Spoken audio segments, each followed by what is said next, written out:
Okay, I want to try a quick word association game to kick things off. Oh, I like this. Go for it. If I say the name Confucius, what's the first image that pops into your head? Honestly. Oh, that's easy. It's almost always a fortune cookie. Or, maybe a super stern old guy with a long beard telling you to obey your elders. Exactly. Strict rules, bowing. He's become this caricature of a killjoy. The eat your vegetables philosophy. Yes, but going through the sources for this deep dive, the excerpts from the Analects, Simikian's biography, all the modern analysis, I have to say that caricature is just completely wrong. It's not just wrong, it misses the entire point of the story. It really does. Because the man we found in here, he's not some stuffy librarian. He's a radical. Totally. We're talking about a guy who looked at a world that was literally on fire and decided the solution wasn't bigger armies or stronger walls. No. He thought the solution was better manners. Which sounds, it sounds insane, right? If you tried that today, hey everyone, society's collapsing, let's work on our etiquette, you'd be laughed out of the room. You would. It sounds completely naive. And I think that's the mission of this deep dive, to strip away 2,000 years of myth, get past the fortune cookie slogans, and look at the actual man. And figure out why his software for society, because that's really what it is, became the operating system for a huge chunk of human civilization for millennia. To do that, though, we have to start with the context.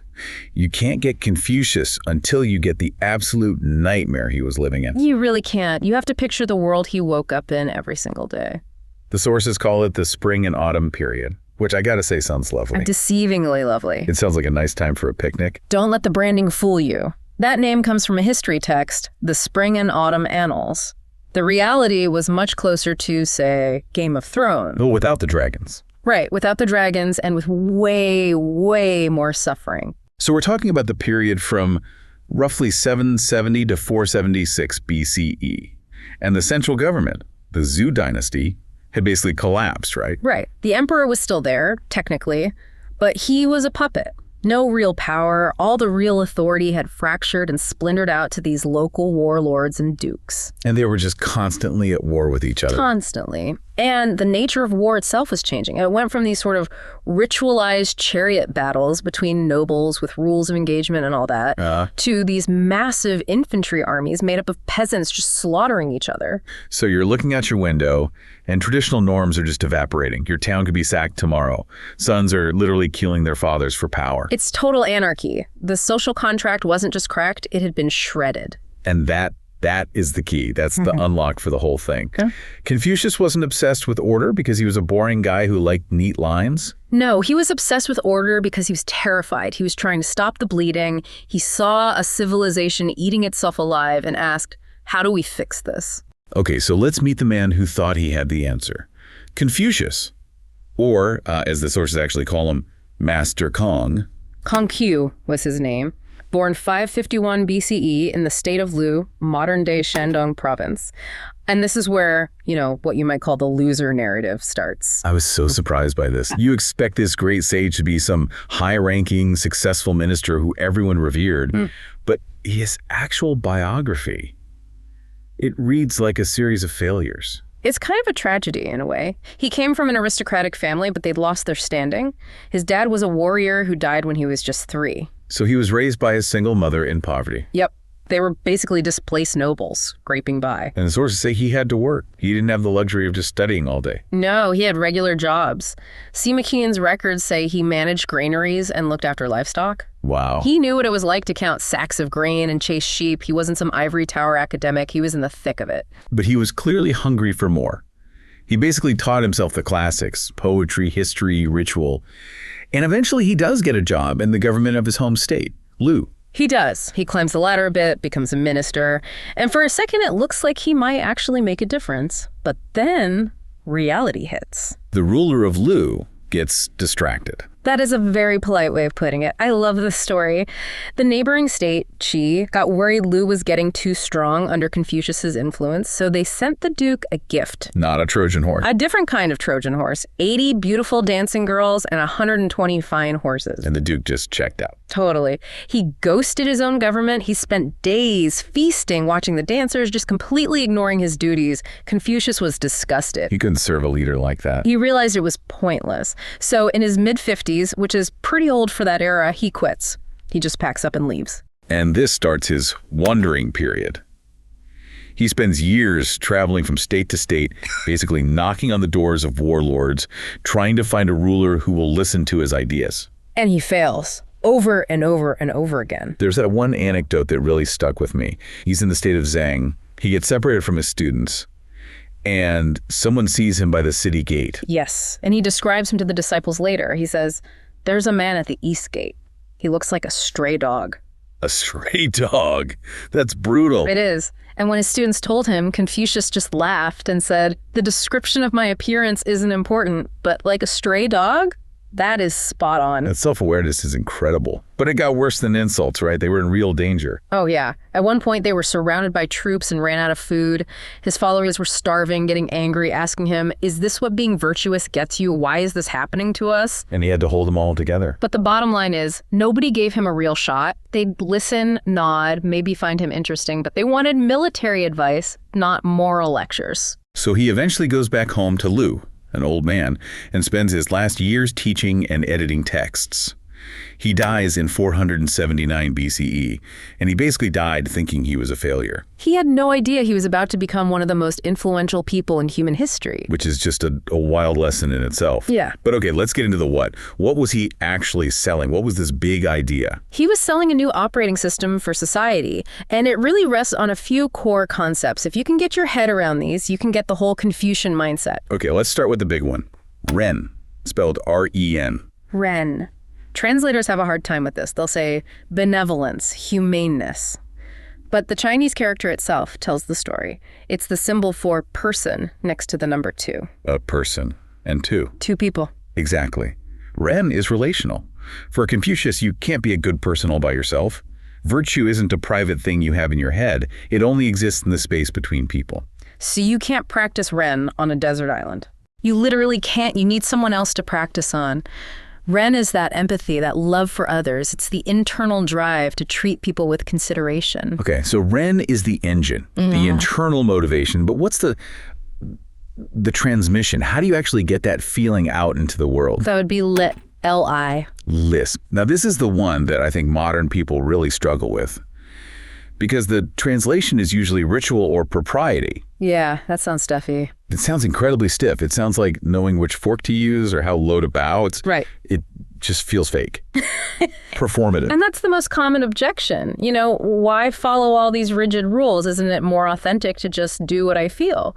But Confucius had this brilliant insight. Yeah. Nice. He argued that just doing what you feel, that kind of raw authenticity, is a recipe for disaster. If I'm angry and I act authentically, I might just punch you. Right. He saw Lin as the practice that shapes our emotions. The rituals aren't empty, they're training. Ah, okay. So it's not just ceremony. Think of it like learning an instrument, like the piano. At first, the rules are rigid. Put your fingers here, hold your hand this way. Feels unnatural. But if you practice those rituals for years, they become second nature. And then you can just play. You can play beautiful music. You've internalized the structure so you can express yourself freely within it. Lai is like that. The physical act of bowing to an elder helps cultivate the actual feeling of respect inside you. I see. And he connects the two, right? Ren and Lai. Absolutely. This is the key. Lai without Ren is just hollow, empty performance, and Confucius hated that.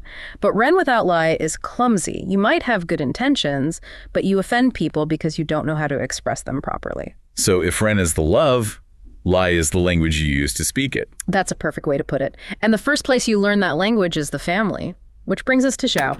Filial piety. Respect your parents. This is probably the one everyone knows. It is, but it's deeper than just do what your parents say.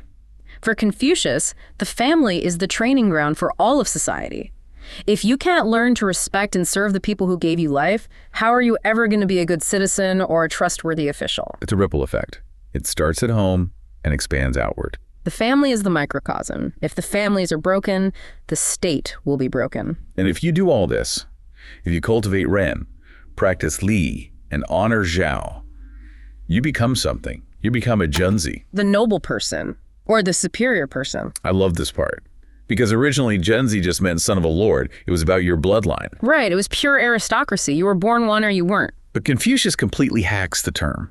He redefines it to be a moral category. He says, I don't care who your dad was. If you cultivate your character, you are a junzi. That's a massive, massive disruption. He's basically inventing the idea of meritocracy in a world defined by birth. And he contrasts the junzi with the Xiao, the small person.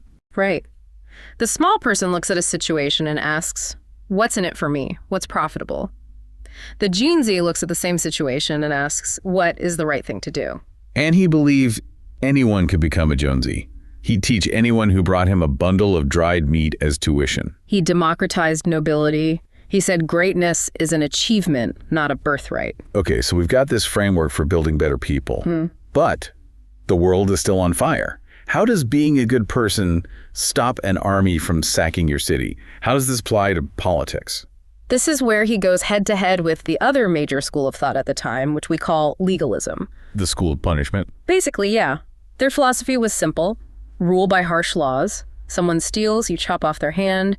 You use fear and severe punishment to keep everyone in line. And I guess that works, in a way. Short term, maybe. But Confucius saw a fundamental flaw. He has this amazing quote in the Analects. He says, if you lead by laws and punishments, people will try to avoid getting punished, but they will have no sense of shame. They'll just get better at not getting caught. Exactly. It's all external. But, he said, if you lead them by virtue and regulate them with moral example and social norms, they will develop a sense of shame and they will correct themselves. That is such a deep psychological insight. He's betting that an internal conscience is a more powerful ruler than an external policeman. It's the difference between obeying your boss because you're scared of getting fired and following a leader because you genuinely respect them and don't want to let them down. One creates resentment, the other creates loyalty. And this ties into his idea of the rectification of names, zemming. Right. A ruler must act like a ruler. A father must act like a father. Yes. The title has to match the reality. If the guy wearing the crown is a corrupt, selfish tyrant, he isn't really a king. He's a fraud. And if your leaders are frauds, society falls apart. It's incredible that this caught on, because this whole philosophy, it eventually became the basis for the entire Chinese government for centuries. It took a while, but yeah. His emphasis on learning and moral character eventually led to the creation of the civil service exam system. Where you had to pass a test on his philosophy to get a government job. A grueling test. For over 1,000 years, the path to power in China wasn't through the sword, it was through books. It created a path for social mobility, at least in theory, that just didn't exist in most of the world. A peasant's son could study, pass the exam, and become a high-ranking official. So zooming out, Confucius lived 2,500 years ago. Yeah. How did these ideas survive and evolve? Yeah. Because it wasn't a straight line. Not at all. First, we should touch on the religion question. Right. Is it a religion? He talks about heaven, but he's not very interested in afterlife, is he? No, he was aggressively this worldly. Famously, a student asked him about death, and he kind of snaps back, if you do not yet understand life, how can you understand death? Focus on the here and now. Exactly. But after he died, his followers had to defend his ideas, and you get these two major successors who are kind of like software updates for Confucianism. Mencius and Zunzi. Right. Mencius was the optimist. He argued that human nature is fundamentally good, that we're born with these little sprouts of virtue, like compassion. So for him, education is just about watering those sprouts. Yep. Then a century later, you get Zunzi, who was the realist, or the cynic. He said, no, human nature is bad. We're born selfish and greedy. That's a pretty big difference. Huge. But he was still a Confucian. He just argued that because we're naturally crooked, we need the straightening board of live-in education to force us to be good. So one is about cultivating our inner good. The other is about restraining our inner bad. But the solution is the same, the Confucian project of self-cultivation. And these ideas get debated for centuries until a scholar named Zhu Xi in the 12th century packages it all into what we call Neo-Confucianism. He created the curriculum that became standard across East Asia. But then we get to the 20th century and the relationship gets complicated. Complicated is an understatement. It was a messy, messy breakup. By the early 1900s, Chinese intellectuals were looking at their country, seeing it being humiliated by Western powers, and they needed a scapegoat. And they pointed the finger right at Confucius. They did. They said his philosophy was the problem. It was too old, too hierarchical, too patriarchal. It was holding China back. They had slogans like, down with the Confucius shop. And that got even more intense during the Cultural Revolution. Oh, absolutely. Red Guards were smashing his statues, burning his books. They saw him as the root of all feudal oppression. They tried to erase him. And yet, Here we are. He's back. He is back in a big way. The last few decades have seen a huge revival, what some call New Confucianism. Oh, it changed? Well, a few things.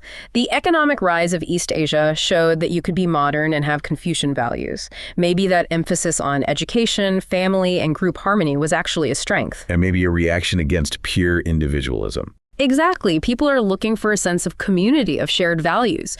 You see his ideas popping up in business ethics and discussions about leadership. The question is no longer how do we get rid of Confucius, but what can we learn from him? The resilience is just incredible. The man dies thinking he's a nobody, gets torn down 2,000 years later, and he's still part of the conversation. It speaks to the power of his core idea that human beings are perfectible. I think that's the big takeaway from this whole deep dive. He wasn't just a guy who liked rules. He was a radical optimist in a dark time who believed we could build a better world by building better people. That's the heart of it. It's a system that says through learning, through effort, through our relationships with others, we can literally carve ourselves into something noble. The responsibility is on us. I love that. Now, before we go, there's one last thing from the sources I want to leave everyone with. It's Confucius's own timeline of his life. Yes. My favorite passage in the Analects. It's his whole spiritual journey in 6 lines. Can you walk us through it? He said, "At 15, I set my heart on learning. Okay, it starts young. At 30, I could stand firm," meaning he knew who he was. At 40, I had no doubts. At 50, I understood the mandate of heaven. He knew his purpose in the cosmos. At 60, my ear was attuned. He could just listen and understand. And then the last one. At 70. At 70, I could follow my heart's desires without transgressing what is right. Wow. Just think about what that means. It means he spent his entire life practicing, disciplining himself with Laya, and at the very end, the rules became unnecessary. His own natural impulses were perfectly aligned with what was right. He just wanted to do the good thing. It wasn't a struggle anymore. So the final thought is, maybe true freedom isn't doing whatever you want. Maybe true freedom is the result of a lifetime of discipline. That's the question he leaves us with. Something to think about. Thanks for listening to this deep dive. We'll see you next time.